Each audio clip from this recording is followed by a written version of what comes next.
Yes, sir. Yes, sir. Please.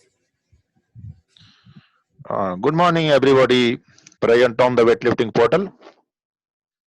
I am Harnam Singh, head coach weightlifting at NCOE Sports Authority of India, Itanagar. So we have started these lectures few days back for the coaches education under the coaches education process started by Sai. So our different speakers have taken different subjects in the past days. Today I will be taking the subject that is philosophy of a weightlifting coach and its requirements. It is a very vast subject and also depends upon the individual characteristics. But I will be explaining each and everything according to the theory and what practically we are doing and what we are supposed to do. So this each and every aspect we will be covering in this lecture. I have made some points out of this. First, we will go what a coach initially should do.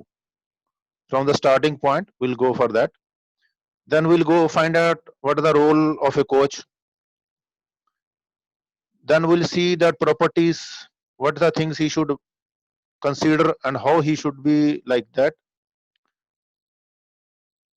Then we will see how he should control the behavior of his sports persons, of his athletes, or particularly if we consider for weightlifting of the weightlifters. Then how the values of the coach can be raised. What he is supposed to do that his value, he is a highly respected person in the society.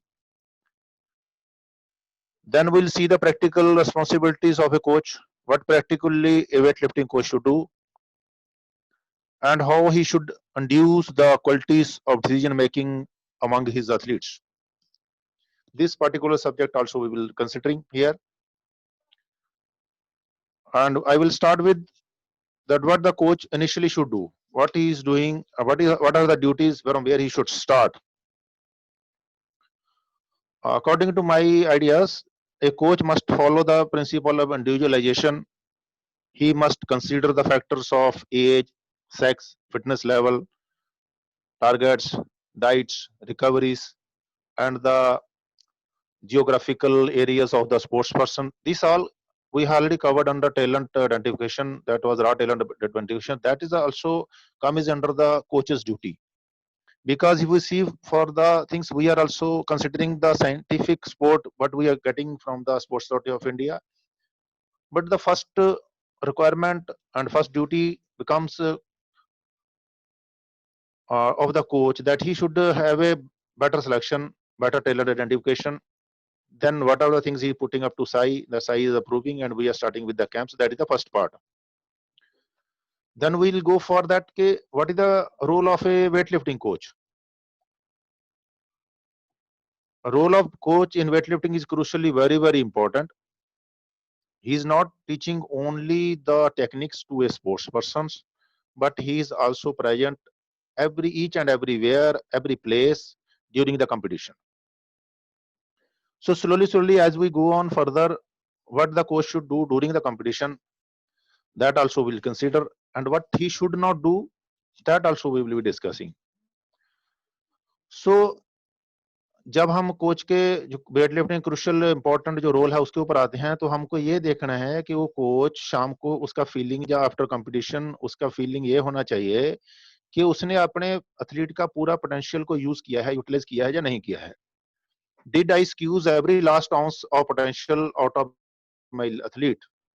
क्या मैंने, चाहे वो training करवा रहा है, जब वो training करते हैं हम लोग कि आज का जितना मुझे टारगेट जो लोड मुझे देना था और जितना मेरे स्पोर्ट्समैन का जब एथलीट का जब वेट लिफ्टर का कैपेसिटी था, क्या मैंने वो पूरा एक्सप्लोर कर लिया है, क्या मैंने उसको पूरा यूज किया है? अगर नहीं किया है, if he can not do that, then he is failed in his duty. और उसके साथ जो एथलीट का जो प्रिपरेशन है, जिसके लिए आप उसको प्रिपेयर कर रहे हो, that is ultimately he has to go for a competition, and competition, that to top level competition where he should win the top positions, or he should give his maximum what he can do, what we can expect from the weightlifters. So that becomes the duty. If we are not giving him comfortable suitable load or keeping only in the comfort level, then we don't expect much performance from the lifters during the competitions. So what are the how a coach should look like, whether he is a teacher or he is a leader or he is a manager or he is a mentor. These all qualities must be there in a coach. He should be teacher, he should lead his lifters, he should manage them properly, and also involve them in the technique processes or the load making or planning makings or the what further we are going. He must keep his lifter aware of that. उनको सबको बताना चाहिए कि हमको ऐसे करना है, ये हमारा प्लानिंग होगा उनको सब। बट परफॉर्मेंस देना लिफ्टर का बात है, उसने कितना देना है कितना नहीं देना वो आप उसको नहीं बताना, लेकिन क्या हमने उससे चाहते हैं, हमारा क्या रिक्वायरमेंट्स है, वो हमको जरूर उनको अवेयरनेस में रखना चाहिए। देन एज ए मेंटर वो कोच को क्या ड्यूटी बनती है। तो first of all will go for a teacher कि टीचर उसको एज ए टीचर उसको क्या करना चाहिए। फर्स्ट स्टार्टिंग वर्क है एथलीट का, जो हमने उसको ट्रांसफर किया है, पहले तो एक रॉ मटेरियल से आपने उसको वेट लिफ्टर में ट्रांसफर किया है, that is also a part of teaching. So transfer करते समय उसका जो बेसिक स्ट्रेंथ है, जो आपने देखा है कि ये बंदा स्टाउटली फिगर्ड है और अच्छा फिगर है, इसका आउटलुक बहुत अच्छा है, इसके लिम्स बहुत सुटेबली आपको फिट लगे, जाके आपने उसको सिटिंग पोजीशन देखा, आपने उसका स्नैच पोजीशन देखा। सो आफ्टर वाचिंग एवरीथिंग, वो आपके पास एक रॉ टैलेंट है जिसको आप वेट लिफ्टिंग में कन्वर्ट करने जा रहे हो। सो that comes under teaching process. तो यहाँ पे आपने क्या किया, उसको जो उसका बेसिक स्ट्रेंथ है उसको आपको स्पेसिफिक में कन्वर्ट करने वाले हो आप। ये आपका एज ए टीचर आपका ये ड्यूटी है, ये आप एज ए टीचर उसको कर रहे हो, आप टीच करने वाले हो उसको कि आपका जो रॉ मटेरियल आपके पास है उसको आपने कैसे कन्वर्ट करना है स्पेसिफिक वेट लिफ्टिंग के लिए, स्पेसिफिक एक्टिविटी के लिए कैसे ट्रांसफर करना है, ये आपका एक पार्ट रहेगा इसके अंदर। देन उसके आपने उसको टीच करना है कि वो कैसे आप लोगों के साथ अपने आप को कंडक्ट करता है, कैसे बिहेव करता है, आपके साथ कैसे बिहेव कर रहा है। अगर वो आपके साथ अच्छा बिहेव कर रहा है तो सोचो वो जिम के बाहर नॉर्मल पब्लिक के साथ जो और जो उसके सीनियर या जूनियर जो भी प्लेयर्स वहां के हैं उनके साथ वो कैसे कंडक्ट कर। This also is a teaching part. तो उसको एक अच्छा एथलीट बनने के लिए, अच्छा ह्यूमन बीइंग बनने के लिए अपने टीच करना है। देन उसको compete कैसे करना है, उसको क्या करना है, अल्टीमेटली उसका काम तो कंपटीशन ही है। This will for at the end we are going for a competition only. So कैसे compete करना उसने, वो अपने आप को एक एडवर्स कंडीशन में कैसे रिएक्ट करेगा। क्योंकि आप हम सभी जानते हैं कि जो स्पोर्ट्समैन होते हैं वो बहुत अच्छे डिसीजन मेकर होते हैं, बिकॉज उनको कौन से टाइम पे क्या डिसीजन लेना है। जैसे हम नॉर्मल गेमों में भी हॉकी में देखें या फुटबॉल में देखें या other games, if we go and see at the last, if a pass is given to a sports person, to a hockey player in the D or somewhere in that area, he is supposed to hit that ball towards the goal. That decision he has to take. If he sees that there are so much obstructions, then he will give a pass. So that thing he will decide. उस time पे उसको decide करना है। उसके पास कितना time होता है आप सोच सकते हो। अगर वो बंदा डी में बॉल लेके खड़ा है, उसके पास कितना टाइम होगा कि वो डिसाइड करेगा, लंबा सोचेगा तो फिर उसको वो अपना डिसीजन लेगा, ऐसा नहीं है। तो उसको इंस्टेंट डिसीजन है। तो ऐसे ही वेट लिफ्टिंग में अगर एक आपका बच्चा स्नैच करने जा रहा है, या कंपटीशन में स्नैच कर रहा है, आपने देखा वो कहाँ पे लैंड करने चला गया, अगर उसने बहुत ज्यादा हाई पुल कर लिया, अब उसका कंपटीशन वो वेट स्टैंडिंग में आ गया, अगर उसके बाद वो बैठने लग जाएगा तो आप सोच सकते हो उसका एंड क्या होगा। So we have to make sure कि वो बंदा अच्छा डिसीजन मेकर है, वो अच्छा डिसीजन ले रहा है, कहाँ पे उसका बॉल ट्रेवल कर रहा है, कौन सी दिशा में वो जा रहा है, कहाँ से उसने पुल करना है, कहाँ से सेकंड थ्रो करना है, कहाँ से शोल्डर पुल करने हैं, कब बैक पे आएगा, कब थाइस पे आएगा, वो सब जैसे पहले हमारे स्पीकर्स ने आपको टेक्निकल जो एवेल्युएशंस में बताया है, वो उसको आपने उसके डिसीजन मेकर में आपने डालना है। ये आपका टीचिंग का एक पार्ट है। वो आपका एक फाउंडेशन होगा आपकी सक्सेस के लिए। जो फ्यूचर में आप सक्सेस ढूंढ रहे हो अपने स्पोर्ट्समैनों से, ये आपका फाउंडेशन होगा। ये सब चीजें आपने उसके अंदर इंड्यूस करनी है। सेकंडली, एज ए लीडर, तो एज ए लीडर आपने उसको, जैसे आप लीड कर रहे हो अपनी टीम को, ऐसे वो बंदा अपने ग्रुप को लीड कर पा रहा है, वो कैसा बिहेव करता है आउटसाइड और इनसाइड द जिम, ये आपने उसको बताना है। आप उसको क्वालिटीज के उसके अंदर सारी क्वालिटी इंड्यूस करनी है। A strong leader should be able to inspire athletes by what they can make their athletes in lift, not by what they lift personally. आपको क्या, आपका क्या फंडा रहेगा यहाँ पे, क्या आपका रोल रहेगा आपका, कि एक लिफ्टर आपका क्या उठाता है, ये आपका जरूरी नहीं, ये this is not your duty. आपने उससे कितना उठवा सकते हैं वो है आपका काम। वो आपकी लीडरशिप। एक नॉर्मली एक आदमी 100 कर रहा है, अभी उसका कंपटीशन में 100 से उसका पोजीशन नहीं आ रहा, लेकिन अगर आपके अंदर कैपेसिटी है, कोच उसको 101 करवा लिया, तो that is your leadership quality कि आपने उसकी 1 करा के उसको पोजीशन दिला दिया है। That is that what required. उसको हमने लिफ्टर के ऊपर नहीं छोड़ना, तू जो करना कर ले जाके और हम देख लेंगे बाद में, ऐसा नहीं। एक लीडर का क्वालिटी ये है कि वो कितना कर सकता है वो नहीं, हम उसके ऊपर डिपेंड नहीं कर रहे। हम कितना उससे करवा सकते हैं, ये कोच का ड्यूटी है। So that comes under the leadership quality of a coach. Then as a manager, आप उससे क्या एक्सपेक्ट करते हो अपने लिफ्टर से, ये आपने उसको मैनेजमेंट में बताना है कि ये मैनेजमेंट होगी, वो कैसे अपने आप को कैसे मैनेज कर रहा है, वो जब आप उसको कैसे बता रहे हो, how he should operate and what you expect, वो कैसे ऑपरेट कर रहा है और आप कैसे, क्या उससे एक्सपेक्टेशंस है आपकी एज ए मैनेजर। आप अगर उसको डील करते हैं, जैसे हम टीम के साथ कोचेस के साथ मैनेजर्स भी रहते हैं, तो वी एक्सपेक्ट दैट कि ये मैनेजर्स भी टेक्निकली होते हैं मोस्टली मैनेजर्स, तो उनके साथ वो हमारे बच्चे कैसे बिहेव करते हैं, या कब हमको उनकी जरूरत पड़ती है मैनेजर्स की, तो वो भी हमको कंपटीशन में, कभी कभी इंटरनेशनल कंपटीशन आप देखते रहेंगे कि वो लोग भी हमको टेक्निकली हेल्प करते हैं कोचेस के साथ। कोच कम है तो कोई मैनेजर बॉडी वेट दिलाने चला जाता है, कोई कहीं उसके साथ हेल्प करता है, तो they all a team work. So वो टीम वर्क हमने उसमें इंड्यूस करनी है। तो at this point the athlete should have some say so in how their training goes. फिर आपने उसको ये पता होना चाहिए कि उसकी ट्रेनिंग कैसे जाती है, जा रही है, वो हमको पूछ सकता है कि जब उसके अंदर कुछ डेफिशिएंसी है, या हमारे ट्रेनिंग प्रोग्राम के अंदर कुछ लगता है, उसको कमी लग रही है, वो एक्स्ट्रा करना चाहता है। जैसे आप कई बार देखते हैं कि कुछ लिफ्टर होते हैं जो कंपटीशन या सॉरी ट्रेनिंग खत्म होने के बाद भी वो एक्स्ट्रा स्नैच या एक्स्ट्रा क्लीन एंड जर्क या एक्स्ट्रा स्क्वाट या डिफरेंट वैराइटीज ऑफ एक्सरसाइजेस या जिम को जो है वो एक्सरसाइज करने चले जाते हैं वो लोग, जहाँ वो आप देखोगे वो टेक्निक वर्क करने लग जाते हैं। सो वो मैनेजमेंट है आपकी कि वो बंदा क्या-क्या करना चाहता है, क्या extra and future if you find that कि उस बंदे के अंदर कुछ प्रॉब्लम है, तो आप उसको आउट ऑफ ट्रेनिंग भी उसको गाइड कर सकते हैं कि जैसे ऐसे नहीं तो ऐसे करना है।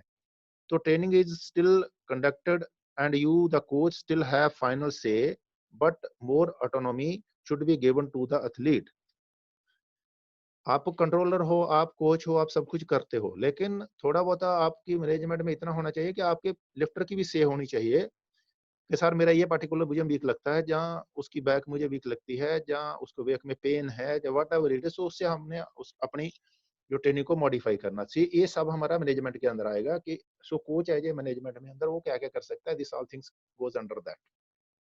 देन एज ए मेंटर, आप उसको कितना एडवाइस कर सकते हो वेट लिफ्टिंग टाइप से, वो आपके ऊपर थोरोली डिपेंड होना चाहिए कि यस ये कोच जिसके साथ मैं इतने सालों से ट्रेनिंग कर रहा हूँ, तो ये मुझे सही दिशा में लीड कर रहे हैं, so he should depend upon you for each and everything.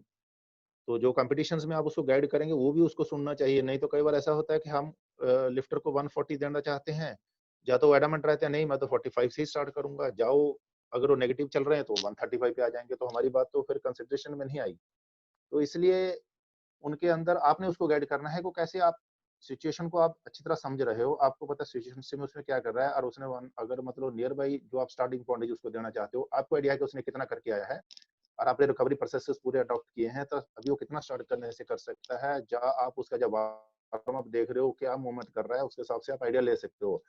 और ये हम फर्दर अटेम्प्ट सिलेक्शन में जो कोच का ड्यूटी है उसके अंदर भी इसको डिस्कस करेंगे, लेकिन ये उसका मतलब है।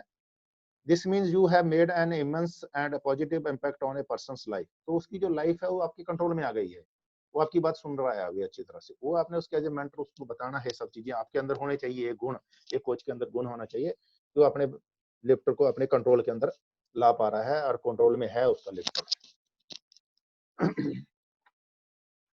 फर्दर फर्दर जो कोच के जो स्टाइल है उसके बारे में अगर हम बात करते हैं, कुछ कोचेस होते हैं आपने देखा है कि bossy type of authoritarian attitude रखते हैं, yes whatever I will say that is final. तो ऐसा भी कोच का जो बिहेवियर या उसका स्टाइल होना चाहिए। इसे तीन टाइप को कोचेस को हमने जो मेनली देखे जाते हैं, उसमें एक तो होता है बॉसी टाइप ऑफ बिहेवियर, दूसरा होता है कि democratic person person level behaviour होता है, डेमोक्रेटिक टाइप होता है, चल कोई बात नहीं मैनेज कर लेंगे। तीसरा होता है कैजुअल टाइप ऑफ बिहेवियर, वो ज्यादा माइंड नहीं करते, वो लोग, वो कोच लोग कैजुअल बिहेवियर रखते हैं, जो हो गया और जो हो जाएगा, तो this type of behaviour they are keeping. तो ये सब तीन टाइप ऑफ बिहेवियर्स हमने कोचों को देखा जा रहा है। लेकिन जो कोच डेमेन्योर है, वे ऑफ एक्टिंग, कोच का बिहेवियर कैसा होना चाहिए, वो हम आपको इस बात में बताएँगे कि वो कैसे डील करना चाहिए। अगर कोच ज़्यादा एंग्ज़ियस है, नर्वसनेस है या उसका इमोशनल कंट्रोल नहीं है, तो यही चीज़ जो आपकी लिफ्टर की तरफ ट्रांसफर हो जाएगी। अगर आपके अंदर अंदर ऐसे गुण हैं कि आप एंग्ज़ियस हो बहुत ज़्यादा, जब आप नर्वसनेस फ़ील कर रहे हो, आपको कॉम्पिटिशन से आपको ही डर लग रहा है, तो आपका प्लेयर में भी वो चीज़ें इंड्यूस हो सकती हैं। तो ये चीज़ें आपको यहाँ पे अपनी कोच को, एक अच्छे कोच को कंट्रोल करना है। The anxiety, nervousness, lack of emotional controls on the part of coach will transfer to the athlete and may subsequently affect the psychological preparation of the athlete. तो अगर ये चीजें आपके लिफ्टर के अंदर, जो आपके स्पोर्ट्समैन के अंदर ट्रांसफर होती हैं, आपकी जो चीजें हैं, तो उसकी जो आगे का जो हिसाब किताब है, वो बिगड़ जाएगा, जिसको हम जनरल नॉलेज में, एक जनरल लैंग्वेज में ये कह सकते हैं। तो कुछ कोचेस आपने देखा होगा कि जो बहुत खुश होते हैं, जैसे हम चीयर लीडिंग जिसको बोल सकते हैं। तो ऐसे कोचेस का जो बिहेवियर होता है, ये एथलीट की साइकी को, उसका साइकोलॉजिकल जो सिस्टम है, उसको डिस्टर्ब करता है। आपने कई बार देखा होगा नॉर्मल छोटे-छोटे कॉम्पिटिशनों में जो नए-नए कोचेस आते हैं, तो वो उनको चल तूने जितना कर लिया बहुत अच्छा कर लिया, तू बहुत अच्छा है, कोई प्रॉब्लम नहीं, नो प्रॉब्लम, बहुत कर लिया तूने, अच्छा कर दिया। ऐसा हम सोचते रहते हैं, ऐसा हम बोलते भी रहते हैं। चाहे उसका पोजीशन आया, नहीं आया, वो कहाँ कौन-सी उसका लेवल पकड़ा है उसने, ये कौन सी रैंकिंग थी उसकी, इस बात की हम केयर नहीं करते, लेकिन हम उसको ऐसे करते हैं। तो ये होता है चीयर लीडिंग। तो अगर हम ऐसा करते हैं तो उसकी साइकोलॉजी खराब होगी। आपको ये चाहिए कि भाई आपने अच्छा नहीं किया है, we are expecting this much, but you have done this much, this was not good, so you could not get a ranking accordingly. So if a coach is anxious and transmits a lack of confidence, it will affect the psyche of the athlete. A controlled but well directed demeanor is often the most effective approach. एक well controlled behaviour एक coach का, वो एक अच्छा effective approach है। उससे ही आप आगे रिजल्ट्स निकाल सकोगे। नहीं तो अगर मैं जो पहले बोला हूँ, अगर आपकी साइकी या आपकी एंग्शियसनेस, आपके जो लैक ऑफ इमोशनल कंट्रोल है या नर्वसनेस आपकी जो है, ये कोच की है, वो प्लेयर की साइकी के ऊपर अफेक्ट करेगी। अगर अफेक्ट कर दिया उसने, तो आपका प्लेयर अच्छा परफॉर्म नहीं करेगा। तो ये एक कोच का ड्यूटी बनता है कि वो ये चीजों को कोच प्लेयर तक नहीं जानी चाहिए। तो ये कोच का बिहेवियर कंट्रोल है। देन एनकरेजमेंट, एनकरेजमेंट जरूरी है या नहीं, इस बात के लिए हम डिस्कस करेंगे। वैसे अगर देखा जाए तो प्लेयर का एनकरेजमेंट क्या होता है कि अगर उसने कंपटीशन के लिए सुटेबली ट्रेन किया है और पूरे देश की रैंकिंग को जानता है कि मेरे देश में मैंने 150 स्नैच किया, जब मैंने 200 क्लीन जर्क कर लिया, तो I will be securing first place, that is 100% sure. So he is fully encouraged for everything. उसको जरूरत नहीं है अभी एनकरेजमेंट। वो जो आप उसको जो भी बोलो, उसको पता है मुझे इतना करना तभी आएगा, नहीं तो मैं नहीं आ सकता। सो उसका इज एनकरेज्ड है, वो बंदा इस बात के लिए एनकरेजमेंट है उसको।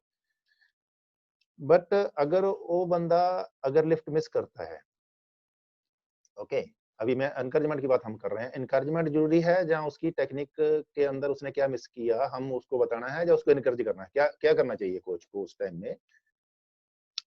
तो अगर उसने लिफ्ट मिस किया, तो कोच का ड्यूटी ये बनता है कि उसने किस तरह से मिस किया, क्या उसके अंदर लैकिंग था, क्या उसने पुल कम कर लिया, जब पुल ज्यादा कर दिया, जो जल्दी बैठ गया, जो उसका वेट ऊपर आ गया था, उसके बाद वो बैठ गया, उसको स्टैंडिंग पकड़ सकता था, वो सिटिंग चला गया, या उसने पुश अच्छी तरह से नहीं किया, या उसके ग्रिप में कुछ गड़बड़ था। This all things coach must know. You must guide him technically, not encouraging, नहीं नहीं तू कर देगा, कोई बात नहीं, हो जाएगा, था ऐसे कभी गिर जाती है lift, we can do, just you go ahead यार, you jump and this thing that thing. हम चीयर लीडिंग जिसको मैं पहले बोला आपको, ये चीजें वहां ज्यादा उसको एनकरेज नहीं करेंगी। We must guide him according to the technical requirements, what he has missed in his lift, that must we will go on that point, so that he is sure कि अगर कोच ने उसको बताया है कि तुमको पुल कम किया है, तुम्हारा थ्रो नीचे से कर दिया है, या तुमका तुम्हारा वेट ऊपर आ गया था, तुमने नीचे चला गया, तुम सिटिंग चला गया, उसके लिए वो चीजें आपने उसको बताना है। तो अगर आप वो चीजें उसको उस समय बताओगे, instead of encouraging him, we must go behind the technique control, not just cheerleading him और giving him boosting. No no तुम कर लेगा, जहाँ लोग ऐसे चलाने के लोग ताड़ियां क्लैपिंग कर देंगे, क्योंकि वेट लिफ्टिंग एक स्ट्रेंथ रिलेटेड चीज है। क्लीन जर्क में अगर हम चले जाएंगे, अगर हम स्नैच में चले जाएंगे, तो बहुत सारा टेक्निकल पार्ट है इसके अंदर, हालांकि उसके अंदर बहुत सारी स्ट्रेंथ होगी, लेकिन टेक्निकली सही नहीं कर रहा, तो he will miss it. So we must go and teach him the technique, not there. at that place, the clapping of the audience will not work at all. You have to guide him according to his technique. Because हम कभी बार देखते हैं जो अच्छे sportsman होते हैं, जो अच्छे वेट लिफ्टर्स होते हैं, उनको क्राउड तो दिखाई नहीं देता है, वो कभी क्राउड के ऊपर ध्यान ही नहीं देते। वो अपना वेट लिफ्टिंग के ऊपर जाके अपना बार को ही देखते हैं। समटाइम्स वो मुंह भी अगर उठा के ऊपर है तब भी उनको क्राउड नहीं दिखाई देता। आप देखोगे वो पूरा छत की तरफ देखते रहते हैं, जहाँ वो एक आधे बार लिफ्ट उसको रेफरी को भी देख, कई बार तो ये भी नहीं पता चलता उन लोगों को कि रेफरी कौन था वहां पे, इतना कॉन्सेंट्रेटेड रहते हैं वो लोग। सो हमको वो चीजों को एक्सप्लोर करना है, चीयर लीडिंग में नहीं जाना हमको। We must go behind this कि हमने क्या करना, भाई तुमने क्या गलती कर दिया, that must come under this point कि एनकरेजमेंट जरूरी है, जहाँ चीयर लीडिंग जरूरी है, जहाँ सॉरी टेक्निक करेक्शन जरूरी है। तो इन चीजों में हमने वेरिएशन देखना है। एक कोच का ड्यूटी बनता है कि वो इस चीजों को कैसे वेरीफाई कर सकता है, इनको कैसे डिफरेंशिएट कर सकता है, what he should do at that point. Then identify weakness and their destination. तो अगर उनकी क्या डेफिशिएंसीज हैं तो क्या डेस्टिनेशन होगा। तो अटेम्प्ट के दौरान हम ये देख पाते हैं कि जैसे मान लो हमारा स्टार्टिंग वेट है, तो स्टार्टिंग वेट में उसने कई बार क्या करते हैं कि भाग के पकड़ लिया, या टेढ़ा मेढ़ा हो गया, या पैर इधर उधर घुमा लिया, जहाँ से घुमा के पकड़ लिया। ऐसा आप बहुत सारी पोजीशन देखोगे लिफ्टरों की। जिस तरीके से कोई भी लिफ्टर वेट लिफ्टिंग करता है, जब आप ट्रेनिंग टाइम में उसको देखते हो, तो उसमें कोई ना कोई डायवर्शन कंपटीशन में रहता ही रहता है। आप कितना भी जोर लगा लो, वो कुछ ना कुछ तो टेढ़ा मेढ़ा वहां पे करेगा, क्योंकि उसके ऊपर साइकोलॉजिकल प्रेशर होता है। दूसरा, उसको 100% परफॉर्म करना, तो ये चीजें भी उसके कंपटीशन में काउंट की जाती हैं। तो अगर उसने अपने अटेम्प्ट देख लिया, तो अगर आगे पीछे अटेम्प्ट में वीकनेस आपने देख लिया, अभी क्या है, अभी सेकंड जो थर्ड अटेम्प्ट उसका, जहां पे अपने डेस्टिनेशन में ले जाना है, जो डेस्टिनेशन आप ढूंढ रहे हो, जहां पे उसको लैंड करना चाहिए फाइनली, उसके लिए हमको क्या गाइड करना चाहिए उसको। if you find that in first attempt or then coming to second attempt, then चलो थर्ड अटेम्प्ट तो फिनिश ही हो गया, अगर उसने कंप्लीट कर लिया, तो फर्स्ट अटेम्प्ट में हमने कुछ चीजें मिस की, देखी अभी बंदा ये चीज मिस कर रहा है, या उसने पैर शिफ्ट नहीं किए, लाइट वेट था चलो उसने एडजस्ट कर लिया, या उसने पैर ज्यादा वाइड कर लिए हैं, या उसका वेट पावर में चला जा रहा था और वो सिटिंग चला गया बाद में। ये चीजें आपने ढूंढ लोगे, आपको पता चल जाएगा फर्स्ट राउंड में कैसा कर रहा था। तो वो आपने देखना है कि ये बंदे को मैंने फर्दर क्या गाइड करना है।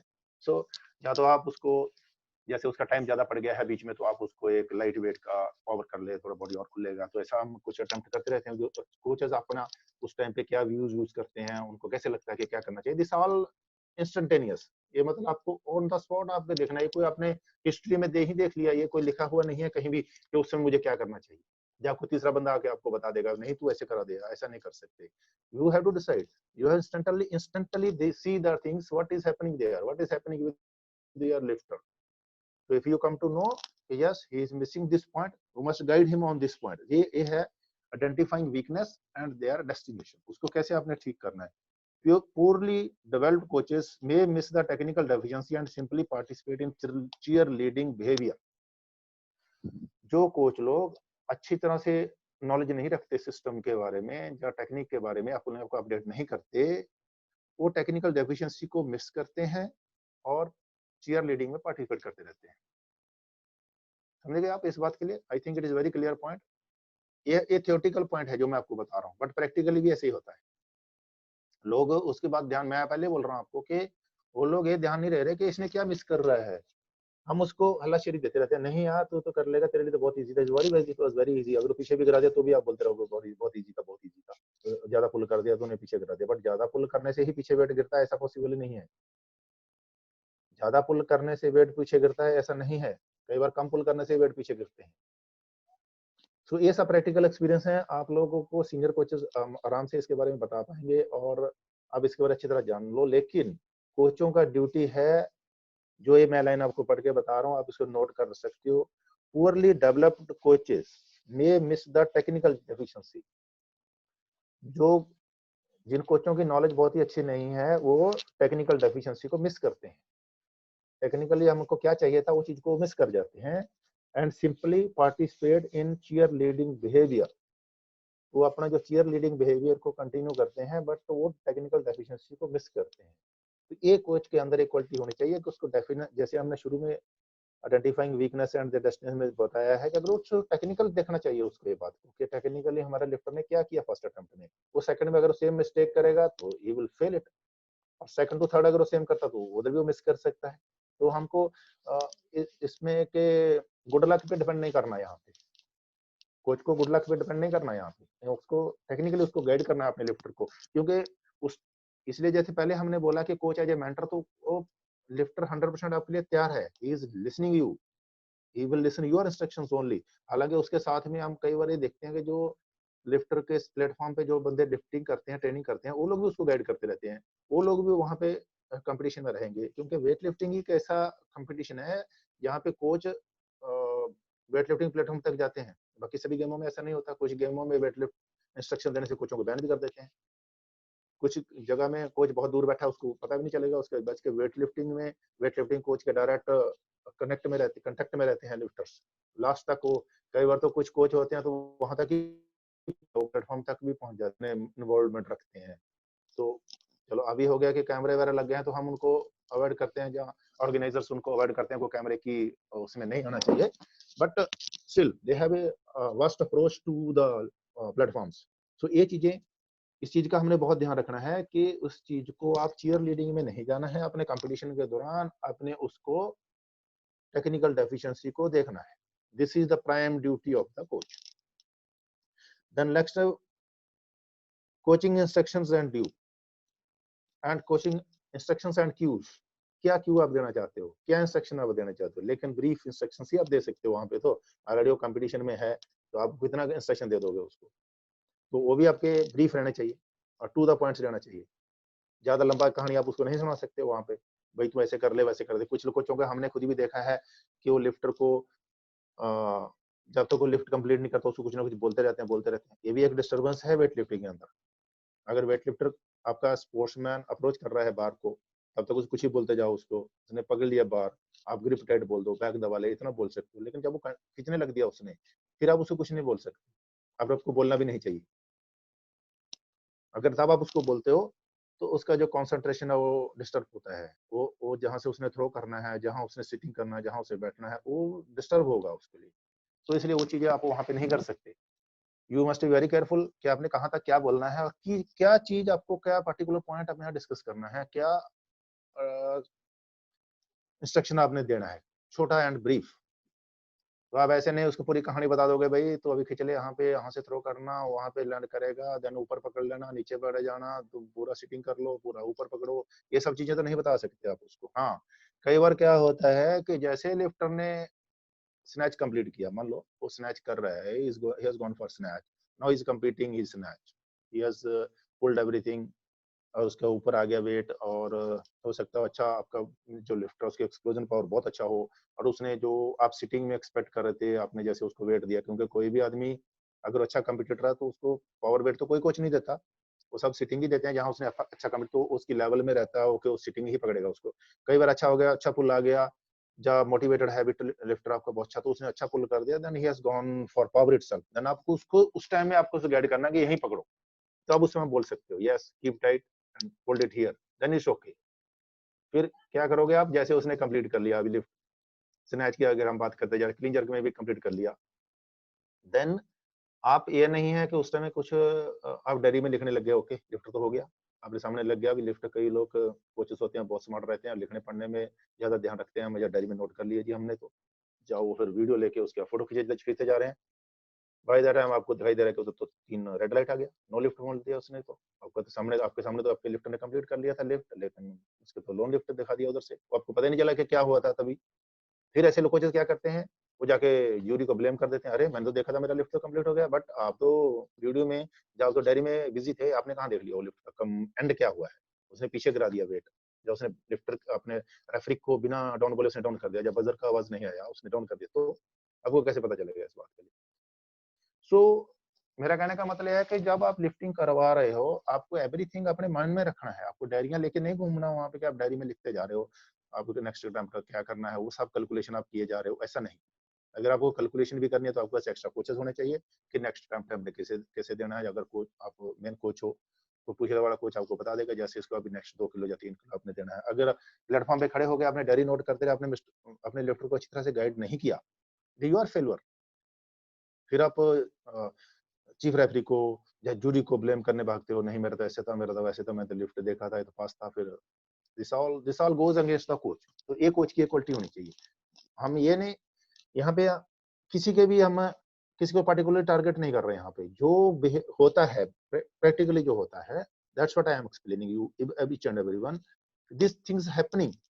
ऐसा होते रहते हैं, ऐसे लोग करते हैं, अच्छे अच्छे कोच ऐसे गलतियां करते हैं, लेकिन ये कोच को नहीं करना चाहिए। This what we are giving.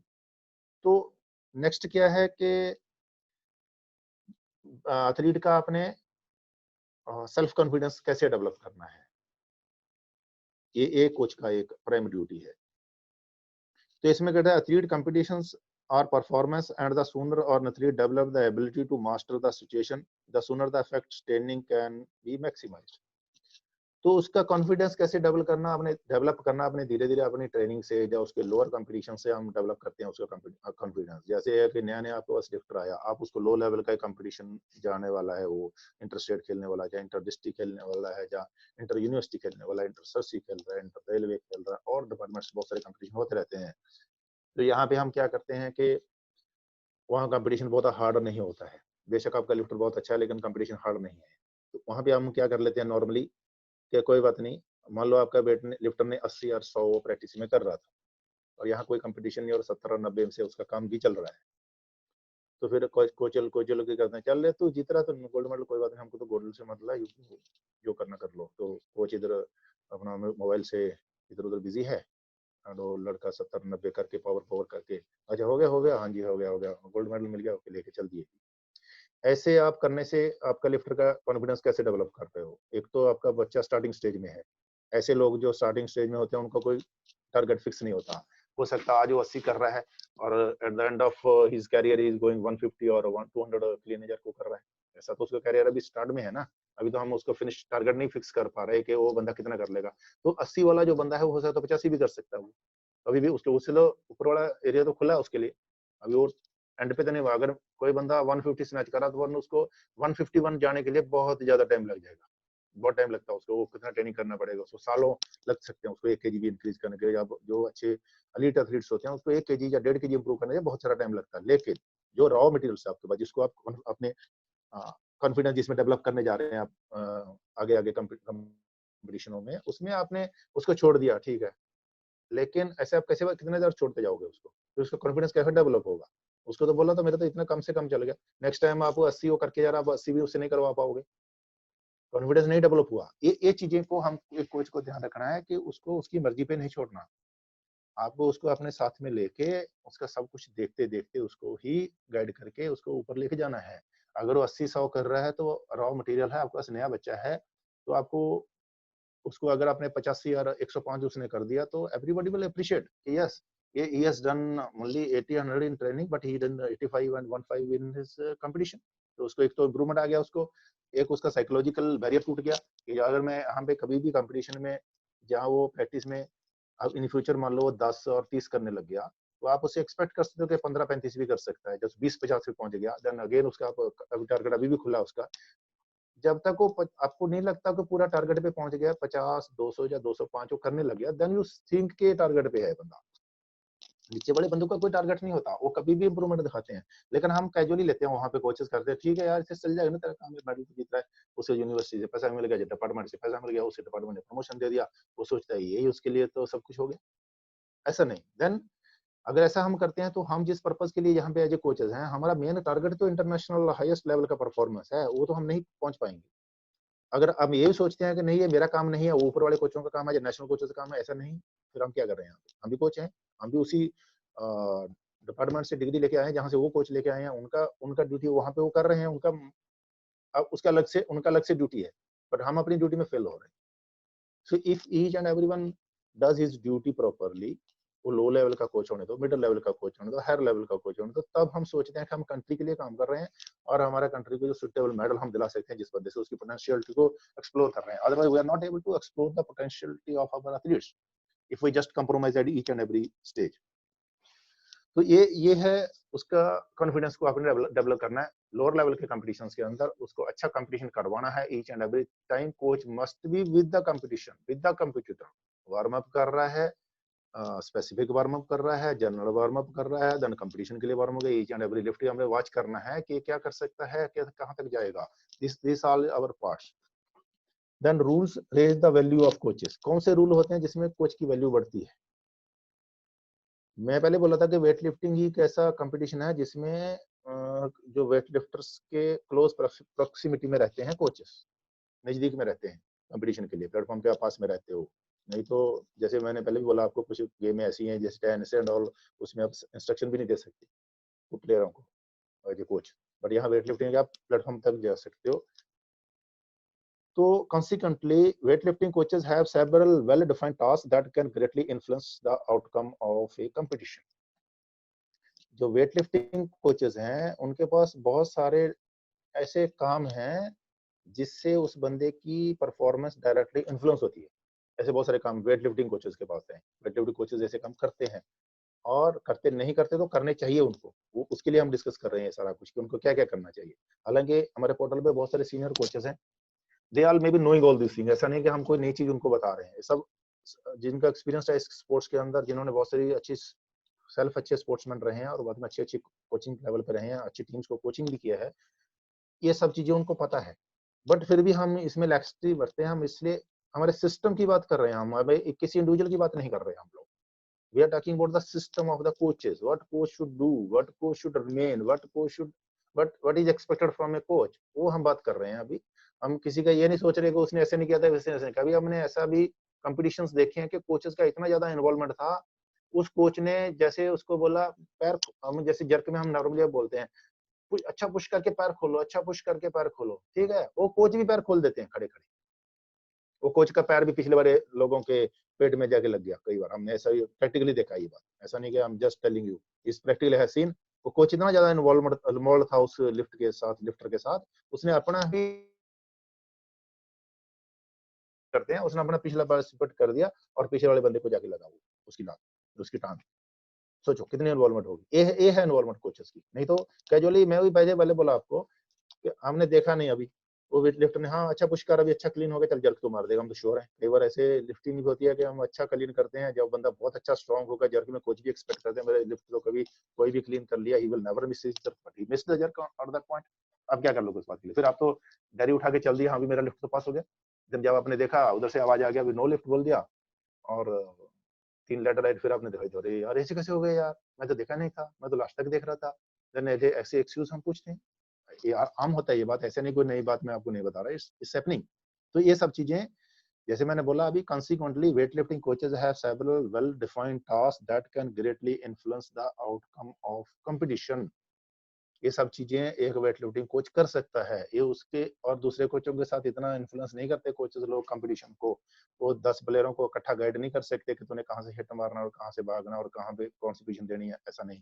Weight lifting 1-to-1 coach and player 1-to-1 में रहते हैं।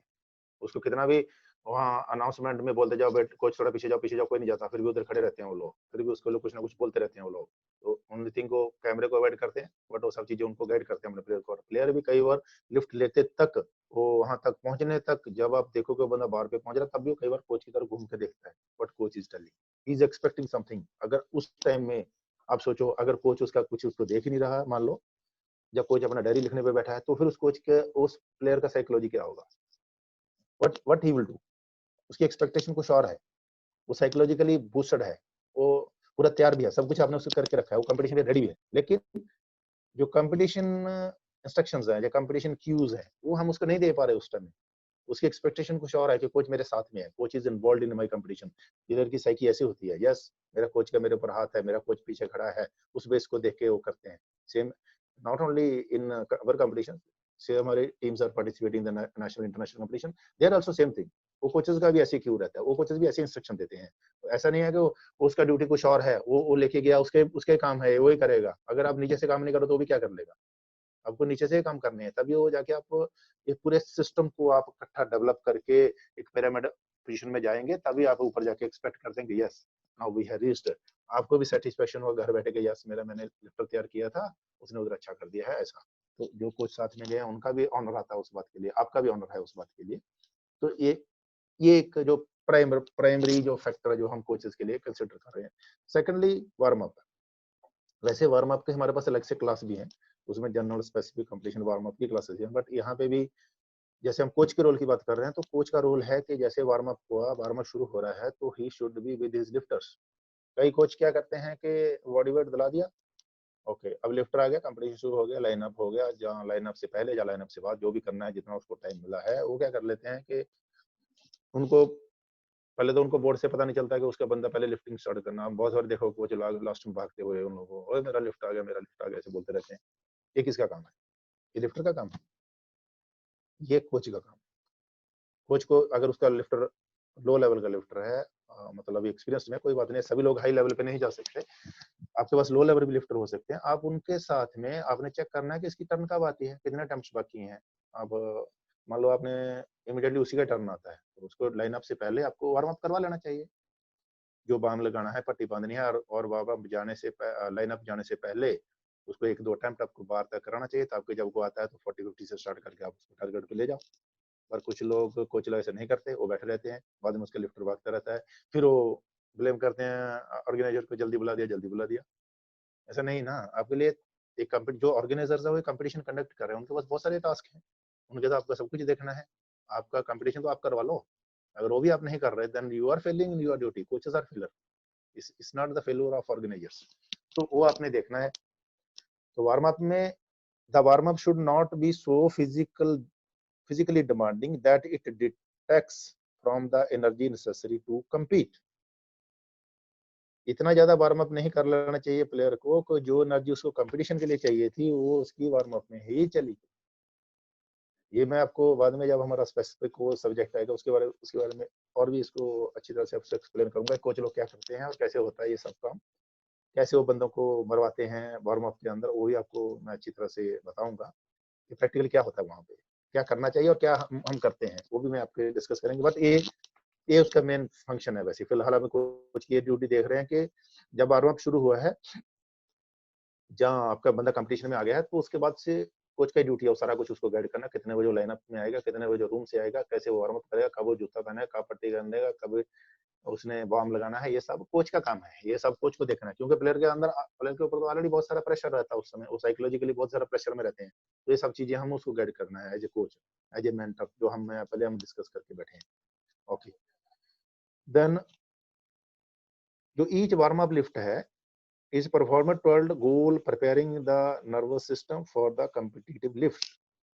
तो जो भी अटेम्प्ट्स हम ले रहे हैं, जहाँ वार्म अप करा रहे हैं, आपको स्ट्रेचिंग करवा रहे हैं, जहाँ आपको जनरल में हो, जहाँ आप स्पेसिफिक में हो, जहाँ आप उसको कंपटीशन वार्म अप में ले आए हो, तो ईच एंड एवरी लिफ्ट जो आप वार्म अप में करा रहे हो वो आपको उसके कंपटीशन की तरफ ले जाने के लिए कर रहे हो, है ना।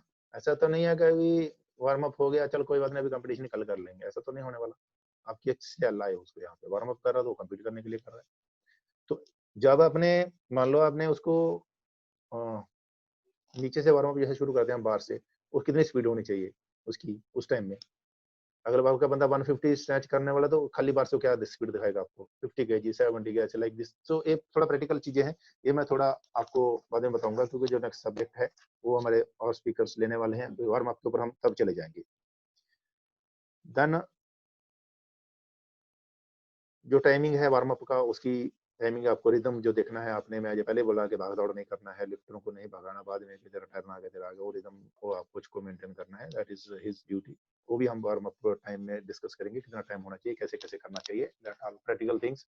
कोई ज्यादा थ्योरी वाला काम नहीं है उसके अंदर, ये भी ज्यादा प्रैक्टिकल चीजें हैं जो मैं आपको समझा रहा हूँ, इसमें ज्यादा थ्योरी वाला काम नहीं है। थ्योरी में पढ़ के आपको बता रहा हूँ कि लिखे हुए भी ऐसी चीजें हैं और हमने करना भी ऐसे ही है, ऐसी लिखी हुई है चीजें, ऐसी नहीं है कि हम अपनी मर्जी से तो नहीं बना रहे कोई भी चीज। अगर कोई कोच को हम इंस्ट्रक्शन दे रहे हैं, अगर कोच की ड्यूटी है और कोच कुछ सीख रहा है, तो there everything is theoretically, and जो थ्योरी बनी है वो भी लोगों को बिहेवियर देख देख के कोच यहाँ क्या गलती करते हैं उनको सुधारने के लिए आगे आगे थ्योरेटिकली उनको बताया जाता है। जैसे हमारे स्पीकर्स जो ऑलरेडी क्लासेस ले रहे हैं, आपको बता रहे हैं सब चीजें, तो वो रिफ्रेशमेंट ऑफ नॉलेज है। ऐसा तो नहीं है कि हम उनको पता नहीं है, उनको सब पता है, बट हम इनको रिफ्रेशिंग कर रहे हैं इस बात के लिए। ओके, देन अटेम्प्ट सिलेक्शन हमने सेलेक्ट कर लिया, लेकिन आपका जो प्लेयर है वो अभी नेक्स्ट अटेम्प्ट क्या लेगा, इसके लिए उसको कोच को क्या करना है कि जो उसका कंपटीटर है वो कैसे अटेम्प्ट कर रहा है, वो कैसे ले रहा है अटेम्प्ट को, वो कैसे एग्जीक्यूट किया है अटेम्प्ट को, ये कोच ने देखना है जाके। ऐसा नहीं मेरा लिफ्टर कर रहा है, मैं तो यहाँ बैठा हूँ, मुझे तो पता नहीं दूसरा लिफ्टर क्या कर रहा है। तो फिर आप जो करना चाहते हो आप नहीं कर पाओगे, जो मेडल आप अपने प्लेयर को दिलाना चाहते हो फिर वो नहीं कर पाओ, फिर वो चीयर लीडिंग वाली बात में आ जाता सीधा, उसमें कोई दो राय नहीं, फिर वो सब चीयर लीडिंग में चलता है। अभी सब्जेक्ट थोड़ा लंबा तो इसलिए मैं इसको फास्टली वो कर दूंगा। तो रोल ऑफ स्पोर्ट्स कोचेस का पर्टिकुलरली जो रोल हम डिस्कस कर रहे हैं, हम एक वेट लिफ्टिंग कोच का रोल डिस्कस कर रहे हैं, लेकिन स्पोर्ट्स कोचेस का भी रोल यही है कि हमको उस बंदे से मैक्सिमम पोटेंशियलिटी को यूटिलाइज करना है उस बंदे की। एक sports coach assist athletes to develop their full potential, ये कोच लोग करते हैं। स्पोर्ट्स कोच का ये काम है कि वो अपने प्लेयर को जो उसका पोटेंशियल है उसको फुली डेवलप करे और उससे निकाले। Then role of the coach will be many, varied from instructor, assessor, friend, mentor, facilitator, demonstrator, advisor, supporter, fact finder, motivator, counselor, organizer, planner and fountain of all knowledge। ये सब चीजें coach के अंदर होनी चाहिए, इतने बड़े गुण जो सब चीजों का मास्टर है कोच, तब आप एक्सपेक्ट कर सकते हो हाई लेवल परफॉर्मेंस। अगर ऐसा एक कोच के अंदर इतने गुण नहीं होंगे तो आप हाई लेवल परफॉर्मेंस एक्सपेक्ट नहीं कर सकते अपने लिफ्टर से। इतनी चीजें आपको उसके अंदर इंड्यूस करना है तो उसको उस टारगेट तक वो चला जाएगा। दैट इट इज 100% श्योर कि अगर कोच के अंदर इतने गुण हैं तो आपका प्लेयर जो 100% वो टॉप लेवल को अचीव करेगा। The relation to sports, the role of the coach is to create the right conditions for learning to happen and to find ways of motivating the athletes। ये सब coach के काम है, उसको तरीके ढूंढने हैं, इनको कैसे मोटिवेट किया जाएगा, इनको कैसे award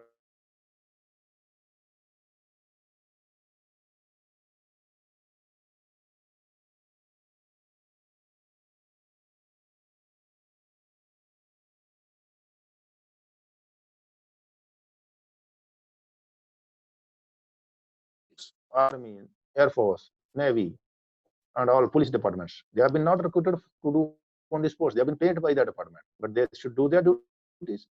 If they are not doing duties, then somebody else will do their duties. तो वहां पे उनको कौन कवर करेगा? उनको जो उनके ऑफिसर्स हैं, सीनियर ऑफिसर्स हैं, they will not allow them to go here and there. तो उनको किसी ने कवर करना, फिर कोचेस ने कवर करना है उनको। कोचेस ने बताना है डिपार्टमेंट्स को कि कैसे हम इनको, क्या हम इनसे लेना है, क्या हम इनको करने के लिए रखे हैं, तो वहां पे उनको कवर करते हैं कोचेस। मेरे रूम का लाइट चला गया, मैं थोड़ा शिफ्ट करता हूँ।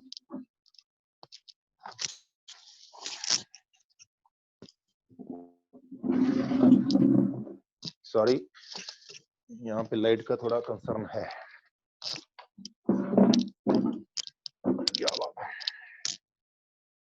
Okay, then coach will need to able to assist the athletes preparing training programs, अच्छा communicating skills, then evaluation test, monitoring, then progress in performance। ये सब जो है ये कोच के काम है, कोच ये सब करते रहेंगे। तो ऐसा सब चीजें मतलब कोच को करनी चाहिए जो अच्छा उसको करना। लेकिन कोच को अपनी फिलोसफी को, जो कोच का रोल है उसको कैसे डेवलप करना है, उसने वो क्या करना चाहिए उसको, ये तो हमने बता दिया कि उसको प्लेयर को ऐसे सब उसके अंदर एक गुण होने चाहिए, लेकिन वो खुद कैसे डेवलप करेगा। What he should do is he should set his own values।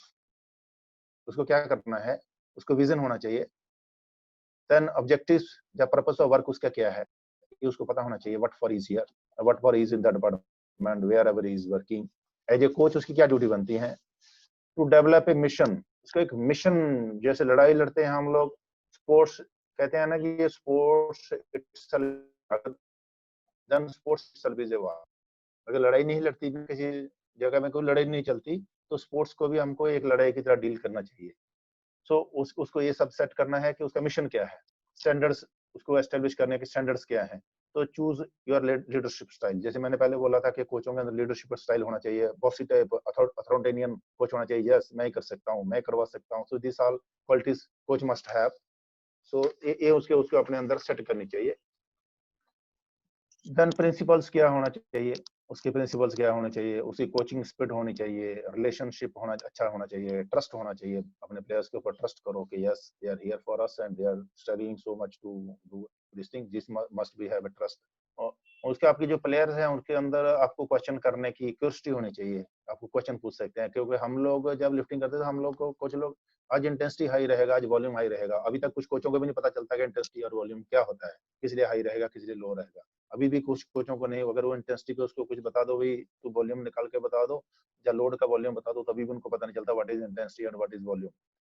तो ये सब चीजें आपको कोच को पूछना चाहिए, सर आप इंटेंसिटी की क्या बात करते हो, what you are talking about intensity, what is volume, तुम ये क्या कहते हो, आप हाई इंटेंसिटी ट्रेनिंग करेंगे जब मैक्सिमम वॉल्यूम के साथ ट्रेनिंग करें, क्या है ये जुगाड़ क्या है ये, what is all this things, you must know and you must question him. इस सर ऐसा है, लिसनिंग एंड इंट्यूशंस, उसको प्लेयरों की बातें सुननी चाहिए कोच को, उनके ऊपर साथ उनके whatever they want to say they must listen them, अच्छे इंटरेक्शन होनी चाहिए, फीडबैक होनी चाहिए उनके बारे में, क्या फीडबैक, सब फीडबैक के ऊपर अवेयरनेस होनी चाहिए पूरे सिस्टम में क्या हो रहा है। ऐसा नहीं मैं तो रूम चला गया कोच एक बार रूम में, वो सो गए, चुप करके खाना खा लिया, बस जाके रूम में सो गया, आपको कुछ पता ही नहीं हो रहा आपके आले दुआले क्या होने वाला है और क्या हो गया रात को, सुबह उसको बता, अरे मुझे तो पता नहीं चला ऐसे हो गया।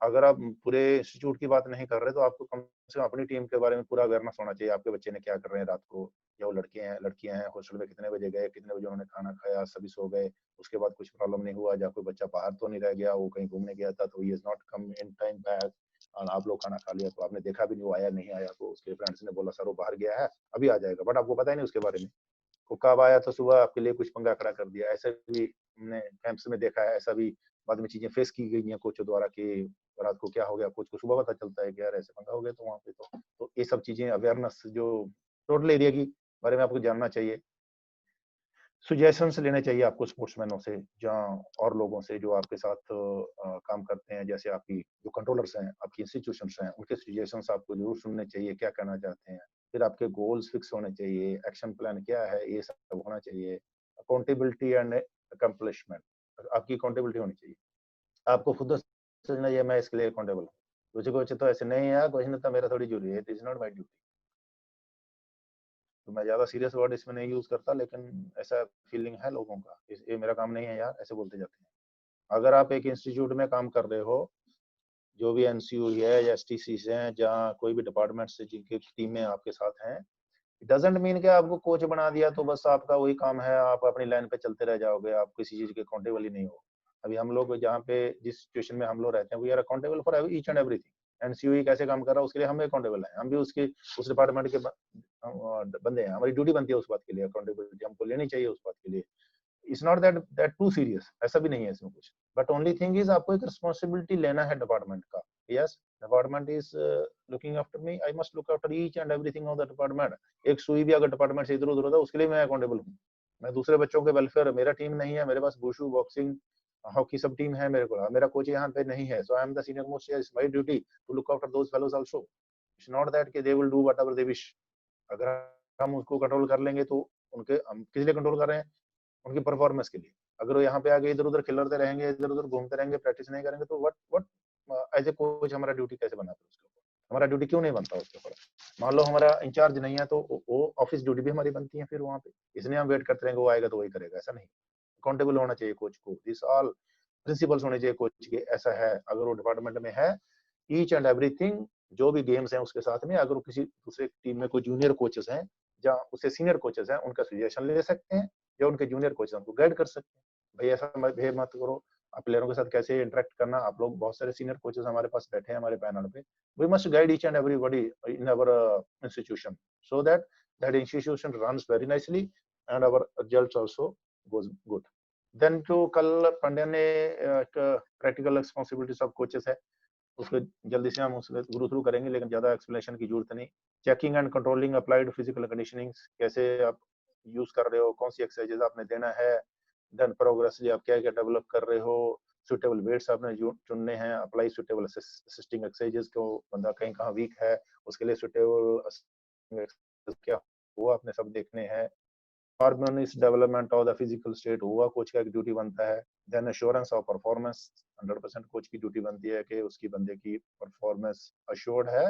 आप उसको जो डिपार्टमेंट से इतना कुछ सब कुछ फैसिलिटी उसको दिला रहे हो, खाना पीना खा रहे हो, सप्लीमेंट्स दे रहे हो, इतना पैसा उसके ऊपर खर्च कर रहे हो, जो इन्वेस्ट आप कर रहे हो उसका आउटकम आपके पास है, ये एश्योरेंस कोच का है।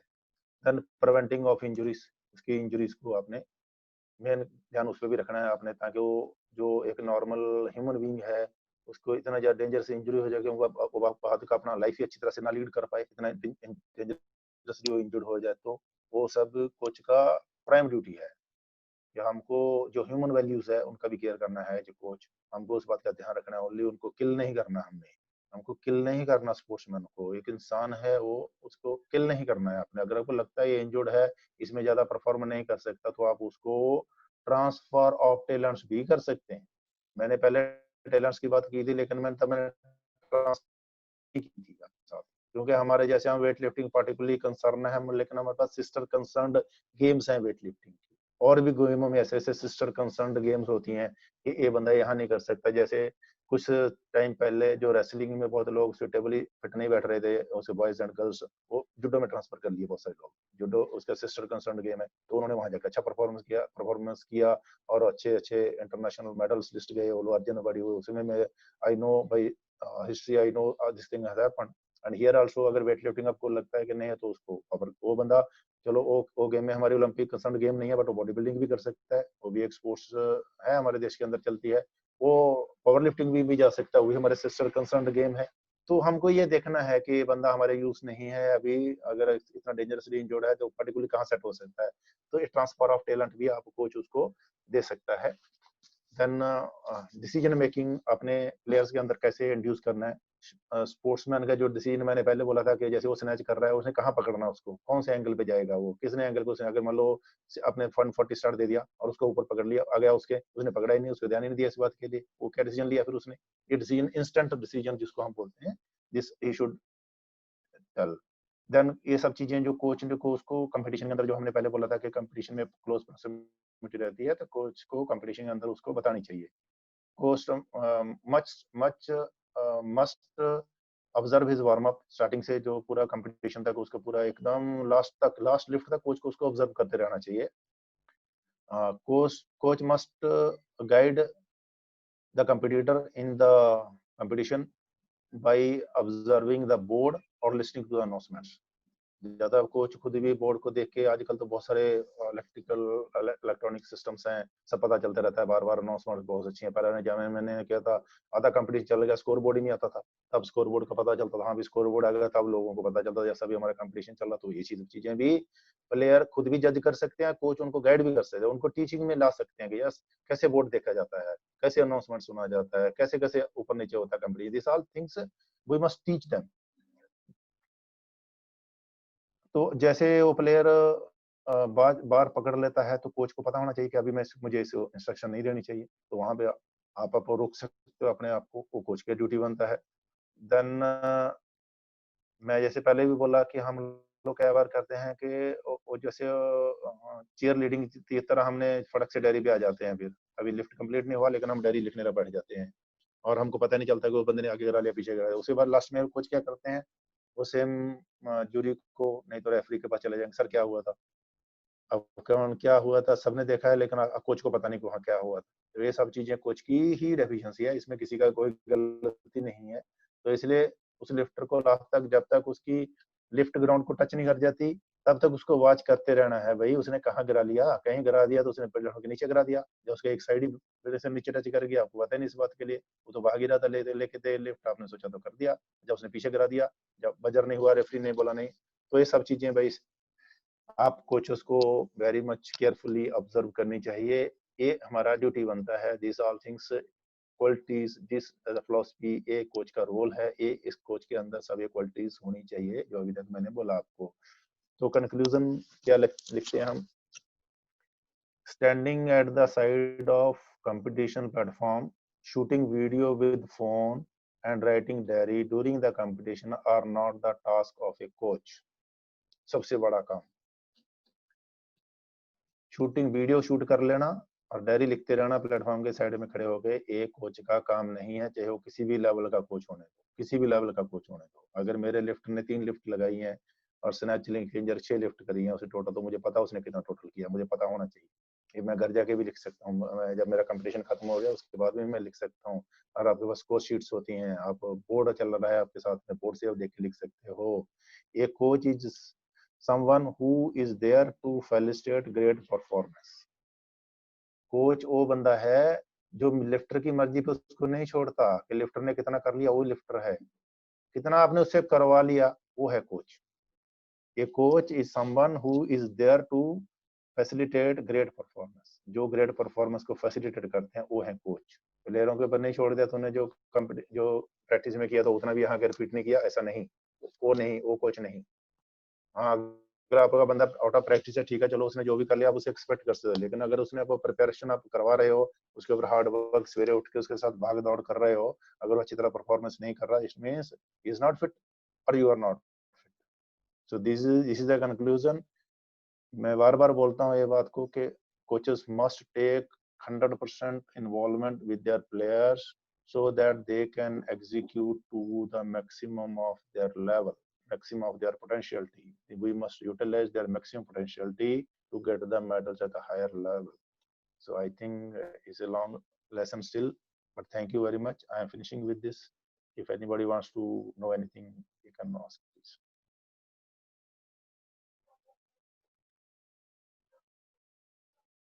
Nadian?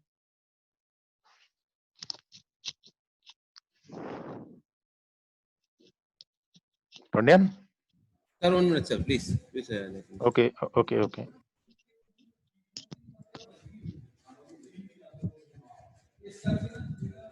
Yes, sir, they can unmute. Please, all you can unmute yourself and raise the question.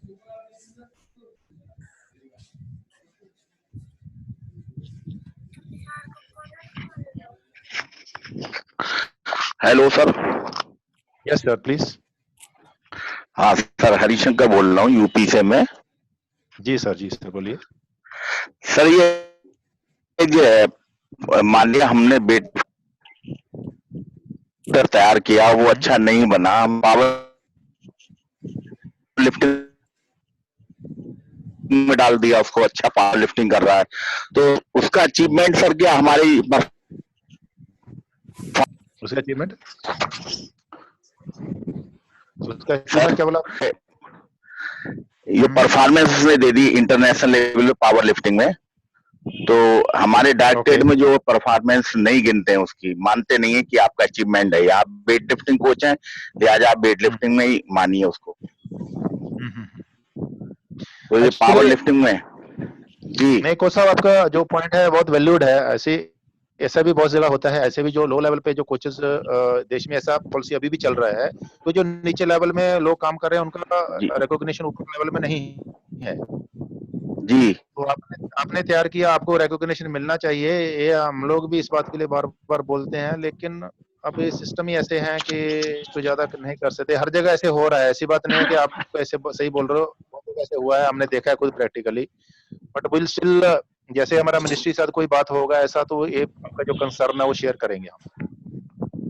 जी जी बिल्कुल सर, मैं बरेली से हूँ हरिशंकर। कई बार क्या है, पावर लिफ्टिंग में मेडल दे दिया बच्चे ने, नेशनल में इंटरनेशनल चला गया, तो हमारे अचीवमेंट में नहीं गिना जाता, डायरेक्टेड मना कर देती है। हमारे जो क्षेत्रीय क्रीड़ा अधिकारी हैं उसको बेचते नहीं है। सर इस पे ध्यान दीजिएगा जरूर। डेफिनेटली सर, जैसे हमें मौका मिलेगा मिनिस्ट्री के साथ शेयर करेंगे आपका कंसर्न, कोई प्रॉब्लम नहीं sir.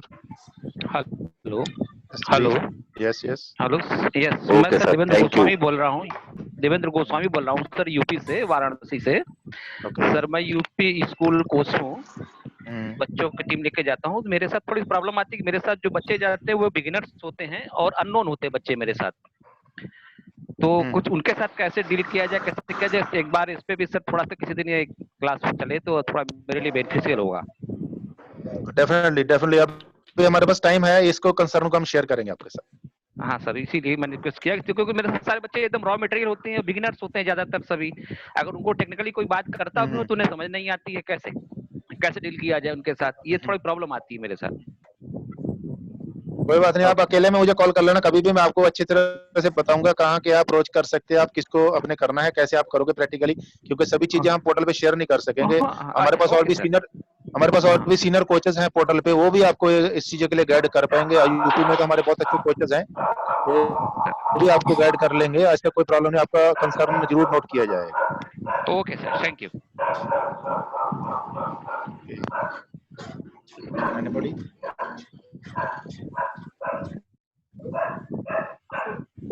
Hello Yes, please. Sir good morning, myself is Praveen. Sir ये साइकोलॉजिकल बैरियर को हटाने के लिए बच्चों के क्या करना चाहिए? सी साइकोलॉजिकल बैरियर जो होता है वो शुरू से ही एक आदमी के ऊपर हावी रहता है। हर एक आदमी की अलग अलग साइकोलॉजी रहती है। वो आप शुरू में जज कर पाओगे कि बंदा साइकोलॉजिकली स्ट्रांग है या नहीं है। साइकोलॉजी वेट लिफ्टिंग में साइकोलॉजिकल एक क्लियर कट ये है कि वो अपनो उसको अच्छा प्रैक्टिस करवाना है, सो दैट वो अच्छा परफॉर्म करे, वो साइकोलॉजी उसके लिए उसके अपने आप हट जाएगा। अगर मान लो आपका लिफ्टर देश के अंदर 150 और 190 जर्क कर रहा है, 150 190 करता है, और देश के बाकी लोग जो हैं जो एवरेज है तो 40 45 80 85 करते हैं, तो उसके ऊपर साइकोलॉजी का कोई फर्क ही नहीं पड़ेगा। अच्छा, तो इसलिए आप जितना अच्छा आपका परफॉर्मेंस निकाल सकते हो उस बंदे से, उसको आप निकाल सकते हैं, वो साइकोलॉजिकली अपने आप इंप्रूव होता जाएगा। तो ये प्रैक्टिस के साथ ही आती है, एक्सपीरियंस होना चाहिए। लो लेवल के कंपटीशन करवाइए, धीरे धीरे उसको अपग्रेड कीजिए, गाइड कीजिए, उसके साथ में खड़े रहिए, he will definitely come up. Yes sir, thank you sir.